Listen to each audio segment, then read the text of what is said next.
বাবাকে আমি বৃদ্ধাশ্রমে পাঠিয়ে এরকম দিব। ঘটনা প্রত্যেক ফ্যামিলির মধ্যে আছে। ভিডিওটি সত্যি তুমি বাবাকে বৃদ্ধাশ্রমে পাঠিয়ে দিবে? ভিডিওর মধ্যে তুমি এতদিন ধরে যেটা চেয়ে আসছিলে সেটাই হবে। আশা করছি। একটা মানুষ একটা মানুষকে যতভাবে বোঝানোর চেষ্টা করতে পারে, আমি সেই সবভাবে তোমাকে বোঝানোর চেষ্টা করেছি, কিন্তু দিন শেষে ফলাফল একটাই, তুমি রাজি হওনি। আর যেহেতু তুমি আমার সহধর্মিণী, আমার জীবনের অনেক মূল্যবান সময় তোমার সাথেই কাটে, আমার জীবনের বাকিটা সময় তোমার সাথেই কাটাতে হবে। তাই তোমার সাথে অশান্তি করে কোনো ডিসিশন নিয়ে যে আমি জীবনে সুখী হতে পারবো না, সেটা আমার বোঝা হয়ে গেছে। তোমার কথাই থাকবে, আমি বাবাকে বৃদ্ধাশ্রমে পাঠিয়ে দিব। আচ্ছা, তুমি এই বিষয়টা নিয়ে মন খারাপ করছো কেন বলো তো? বাবাকে বৃদ্ধাশ্রমে পাঠিয়ে দিলে ক্ষতিটা কোথায়? ক্ষতি নেই। আমার বাবা ছোট থেকে আমাকে এত কষ্ট করে কোলে পিঠে করে মানুষ করেছেন, আজকে সেই বাবাকে আমি বৃদ্ধাশ্রমে পাঠিয়ে দিচ্ছি। এই ডিসিশনটা নেবার পর থেকে নিজের দিকে তাকাতেই আমার ঘৃণা বোধ হচ্ছে। তুমি তো জানো ছোটবেলায় আমার মা মারা গেছেন, আমার একমাত্র অভিভাবক, একমাত্র বন্ধু, সবকিছুই ছিলেন আমার বাবা। কি এই বলবো পৃথিবীতে ভাই, আমার প্রত্যেক বাবার আমাকে ছাড়া ফ্যামিলির কেউ মধ্যে নেই। এই ঘটনা। এক্স্যাক্টলি, আমি তোমাকে এটাই বারবার বলছি যে বাবার তুমি ছাড়া আর কেউ নেই। এখন তুমি কি বাবাকে সারাদিন সময় দিতে পারো? বুকে হাত দিয়ে বলো, সত্যি করে বলবো। না, যদিও সেটা আমার পারা উচিত ছিল, কিন্তু সন্তান হিসেবে আমি কখনোই ততটা যোগ্য ছিলাম না। আমার বাবাকে ততটা সময় আমি কখনো দিতে পারিনি। সেটাই তো, বাবা বাসায় থাকলে তুমি তো আর বাবাকে সময় দিতে পারো না, আর আমি আমার কাজ নিয়ে থাকি ব্যস্ত। তাহলে এই যে মানুষটা সারাদিন বাসায় একা একা বসে থাকে, ওনার কি ভালো লাগে বলো? এই বয়সে এসে সে একাকিত্বে কতটা ভোগে তুমি জানো? বাবা যদি এখন বৃদ্ধাশ্রমে যায়, তার সমবয়সী কত মানুষকে সে ওখানে খুঁজে পাবে। ওখানে গেলে তার বন্ধু হবে, বান্ধবী হবে, কথা বলার কত মানুষ হবে বলো? কথা বলার জন্য হয়তো সেখানে তার অনেক মানুষ থাকবে, শুধু থাকবে না তার নিজের ছেলে। ইমোশনালি চিন্তা করলে চিন্তা করে যায়, কিন্তু একটু লজিক্যালি ভাবো। বাবা যখন তার সমবয়সী বন্ধু পাবে, কথা বলার মানুষ পাবে, বাবার কি ভালো লাগবে না বলো? বাবার ভালো লাগবে কি লাগবে না সেটা আমি কিভাবে বলবো? যারা যে সারা বিয়ে করতে গেছিলাম, সেটা তো সবচেয়ে ভালো বাবাই বলতে পারবেন। প্রতিটি ঘরের সমস্যা বাবা তারা এরকম। বলেন, প্রতিটি ঘর। আপনার ভালো লাগবে না?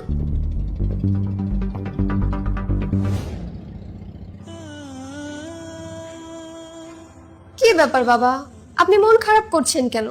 আপনি তো ওখানকার বিষয়টা বুঝতেই পারছেন না। একবার যদি বুঝে যান, তাহলে আর ওখান থেকে আসতেই চাইবেন না। হ্যাঁ, তুমি তো সেটাই চাইছো, যাতে বাবা আর কখনো সেখান থেকে ফিরে না আসে, তাই তো? না না, আমি তো সেটা বলিনি। হ্যাঁ, তুমি সেটাই বলেছো, কিন্তু হয়তোবা তোমার কাছে মনে হচ্ছে তুমি সেটা বলোনি, অথবা তোমার কাছেও মনে হচ্ছে তুমি সেটাই বলেছো, কিন্তু তুমি স্বীকার করছো না। তুমি আমার সাথে এভাবে কেন কথা বলছো? মিষ্টি করে কথা বলেও যে বীজ ঢালা যায়, এটা সম্ভবত তোমাকে না দেখলে একটা মানুষ কখনোই বলতে পারবে না। তুমি কিন্তু শুধু শুধু এখন আমাকে ভুল বুঝছো। যেহেতু সংসারটা আমাদের দুজনের, তাই সকাল বিকাল আমাকে তোমার কথাই শুনতে হচ্ছে। তাই আমি যত যাই বলি না কেন, দিন শেষে তোমার ডিসিশনকে আমার মেনে নিতে হবে, কারণ আমি চাই না আমাদের সংসারে কোনো রকমের কোনো অশান্তি হোক। বাবাকে আজকেই বৃদ্ধাশ্রমে পাঠিয়ে দিব। তবে হ্যাঁ, তোমার কথা মেনে নিচ্ছি বলেই তুমি ভেবো না যে তুমি রাইট। আমাকে বাধ্য হয়ে তোমার কথা মেনে নিতে হচ্ছে। যাও, এবার বাবার ব্যাগটা গুছিয়ে দাও, আমি ওনাকে নিয়ে বের হব। তোমরা শুধু মিলেমিশে থেকো, কোনো অশান্তি করো না।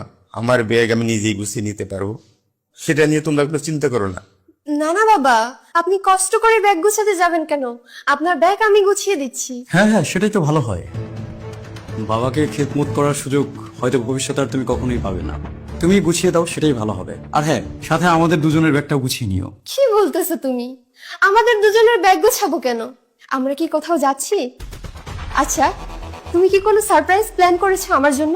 আমরা কি কোথাও ট্যুরে যাচ্ছি সত্যি সত্যি? আচ্ছা, কোথায় যাচ্ছি বলো তো? দেশের ভেতরে নাকি দেশের বাইরে? না, আমরা দেশের বাইরে কোথাও ট্যুরে যাচ্ছি না, ইভেন দেশের ভেতরেও কোথাও ট্যুরে যাচ্ছি না। আমরা তো ট্যুরেই যাচ্ছি না, আমরা আমাদের নতুন ভাড়া বাসায় উঠে যাব। এই জন্য তোমাকে ব্যাগ গোছাতে বলেছি। আমাদের নতুন ভাড়া বাসায় উঠবো মানে? আমি এই বাসা ভাড়া নিয়েছি তো। আমি তোমাকে অবশ্য বলতাম, কিন্তু বলার সুযোগটা পাইনি। আমাদের নিজেদের বাসা থাকতে আমরা আরেকজনের বাসায় ভাড়া উঠবো কেন? আমাদের নিজেদের বাসা থাকার পরেও আমরা তো আরেকজনের বাসায় ভাড়া উঠছি না। আমাদের নিজেদের কোনো বাসাই নেই, এজন্য আমরা আরেকজনের বাসায় ভাড়া উঠছি। তুমি কি বলছো বলো তো? তোমার কথা কিন্তু আমি বুঝতে পারছি না। না দেখো, বাসাটা তো আমি আমার চাকরির টাকা দিয়ে করিনি, আর তুমিও যৌতুকে তোমার বাবার বাড়ি থেকে বাসাটাকে নিয়ে আসুনি। এই বাসাটা আমার বাবার সারা জীবনের কষ্টের টাকা দিয়ে বানানো। তারপরও বাবা এই বাসাতে আমাকে তোমাকে থাকতে দিয়েছেন, এটা তার উদারতাই বলতে পারো, কারণ বাসাটা তো আমার না, বাবার। হ্যাঁ, তাতে কি হয়েছে? তোমার বাবার বাসা তুমিই তো পাবে নাকি নাকি অন্য কেউ পাবে? তোমার তো আর কোনো ভাই বোন নেই, বাবার যা কিছু আছে সব তো তুমিই পাবে। হ্যাঁ পেতাম, অবশ্যই পেতাম। সেটা তখনই পেতাম যখন আমি শেষ বয়স পর্যন্ত বাবাকে দেখাশোনা করতাম, আমার দায়িত্বটা আমি পালন করতাম। তখন বাবার দায়িত্বের জায়গা থেকে সে আমাকে বাসাটা দিয়ে যেতেন। এখন আমি তো আমার দায়িত্বটা পালন করতে পারছি না, তাকে দেখাশোনা করতে পারছি না। আমাকে তোমার কথা মেনে নিয়ে বাবাকে বৃদ্ধাশ্রমে রেখে আসতে হচ্ছে। সেদিক থেকে বাবাও কিন্তু তার দায়িত্বটা পালন না করলেও পারেন। এখন আমি তুমি আমরা প্ল্যানিং করে বাবাকে বৃদ্ধাশ্রমে রেখে আসতে যাচ্ছি। তার জীবনের শেষ সম্বল বলতেও তো একটা কিছু তার প্রয়োজন আছে, তাই না?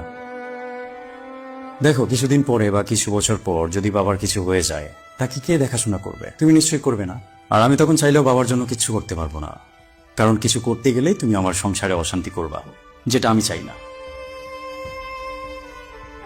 তখন বাবা যাতে সেফ অ্যান্ড সিকিউর একটা লাইফ লিড করতে পারে, এজন্য বাবার এককালীন কিছু টাকার প্রয়োজন আমি মনে করি। তাই বাবা একটা ডিসিশন নিয়েছেন। ডিসিশনটা হলো এই বাড়িটাকে বিক্রি করে দিয়ে যত টাকা পাওয়া যায় সমস্ত টাকা সে তার ব্যাংক অ্যাকাউন্টে ফিক্সড ডিপোজিট করে রাখবেন।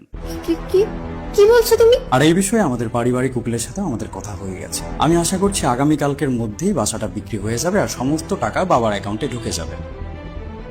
সুতরাং কালকের পরের দিন থেকে আমরা কিন্তু এই বাসার মালিক আর থাকছি না। আমাদেরকে আলটিমেটলি একটা ভাড়া বাসাতেই উঠতে হবে, যেটার কারণে আমি একটা ভাড়া বাসাও ঠিক করে ফেলেছি আর তোমাকে ব্যাগ গোছাতে বলছি।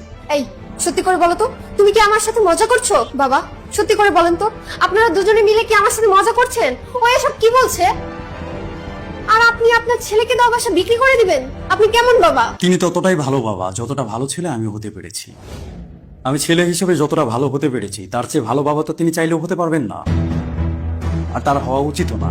জীবনে ভালো হওয়ার প্রয়োজন আছে, কিন্তু মাত্রাতিরিক্ত ভালো হওয়া মানুষের জন্য ক্ষতিকর। শেষ বয়সে তার দেখাশোনাটা পর্যন্ত আমি করতে পারছি না। কাপুরুষের মতো তাকে বৃদ্ধাশ্রমে আমি রেখে আসছি, আর সে তার বাসাটা বোকার মতো আমাকে লিখে দিয়ে চলে যাবেন? এটা কি হয়? এটা হয় না, এটা হওয়া উচিত না, আর আমি সেটা হতেও দেব না। ইট মারলে পাটকেল তো খেতেই হবে।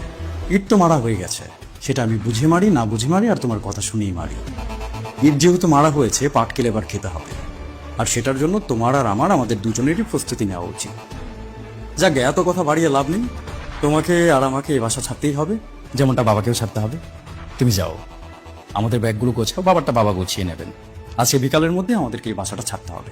এই না না না না, তুমি এসব কি বলছো? আমরা কোথায় যাব? কি ব্যাপার, তুমি এত ভয় পাচ্ছ কেন?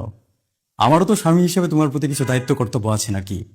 তোমাকে আমি রাস্তায় বা গাছতলায় কোথাও নিয়ে ফেলবো না। আমার সাধ্যের মধ্যে যতটুকু আছে ততটুকু আমি তোমাকে দেবার চেষ্টা করব। শুধু বাবার হকটাকে আমি ছিনিয়ে নিতে চাচ্ছি না। বেঁচে থাকার জন্য খাবারের প্রয়োজন, থাকার জন্য বাসস্থানের প্রয়োজন। খাবার আর বাসস্থান দুটোই তো আমি তোমাকে দিচ্ছি। হোক না সেটা ভাড়া বাসা, কিন্তু বাসা তো। তোমার ভাড়া বাসায় যেতে সমস্যাটা কোথায়? তাই বলে আমরা নিজেদের বাসা ছেড়ে চলে যাব? শেষ ঠিকানা বলে একটা কথা আছে না?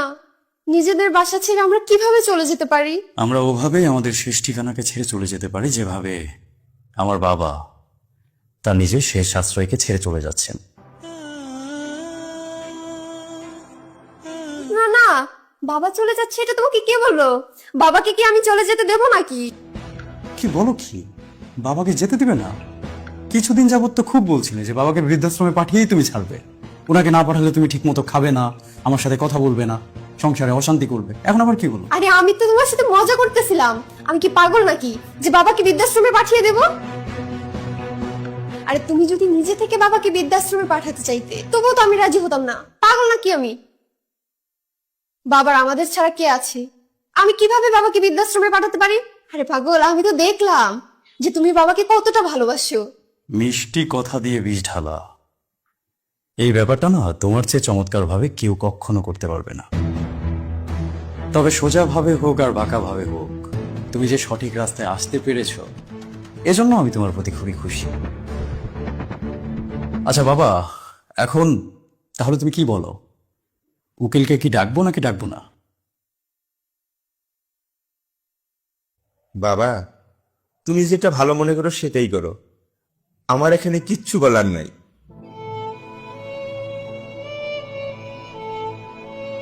জি বাবা, আপনি যান, ফ্রেশ হয়ে নিন, আমি আপনাকে খাবার দিচ্ছি। আর আপনার এ বাসা ছেড়ে কোথাও যেতে হবে না।